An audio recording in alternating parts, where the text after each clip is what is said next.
पुण्याच्या गणेशपेठ भागातल्या दूधभट्टी परिसरामध्ये एका 10 वर्षाच्या मुलीवर दुकानदारानं लैंगिक अत्याचाराचा प्रयत्न केलाय। चॉकलेट देण्याच्या आमिषानं या दुकानदाराने मुलीला दुकानात बोलवलं।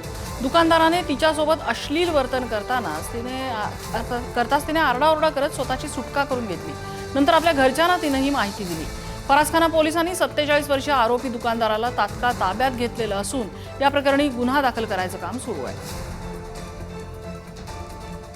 पुण्यात पुन्हा एकदा एक अत्यंत धक्कादायक घटना घडलेली आहे। 10 वर्षाच्या चिमुकलीसोबत अश्लील वर्तन करण्याचा जो प्रकार आहे तो घडलेला आहे आणि या सगळ्या प्रकरणाच्या संदर्भानं फरासखाना पोलीस ठाण्यामध्ये गुन्हा दाखल करण्यात आलेला आहे। पुण्यातल्या गणेशपेठे परिसरामध्ये एक किराणाचं दुकान होतं। याच दुकानात चॉकलेट देण्याच्या आमिषानं दुकानदारानं मुलीवर दुकानात बोलवलं आणि तिच्यासोबत अश्लील वर्तन करत तिच्यासोबत ही जी जबरदस्ती आहे ती केलेली आहे आणि जेव्हा आरडाओरडा या मुलीनं केला तेव्हा हा सगळा प्रकार लक्षात आलेला आहे। जी या मुलीची आजी आहे या आजीनं पुणे पोलिसांमध्ये तक्रार दिलेली आहे। या अल्पवयीन मुलीला वैद्यकीय तपासासाठी ससून रुग्णालयात सध्या दाखल करण्यात आलेलं आहे आणि या सगळ्या प्रकरणाच्या संदर्भानं पोलीस नेमका काय तपास करतात हे पाहणं महत्त्वाचं असेल।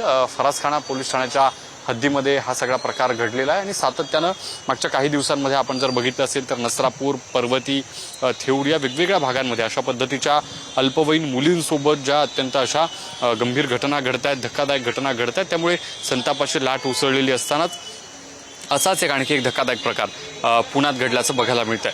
व्हिडिओ जर्नलिस्ट सचिन सह मी ज्ञानेश्वर चौतमल, पुढारी न्यूज, पुणे।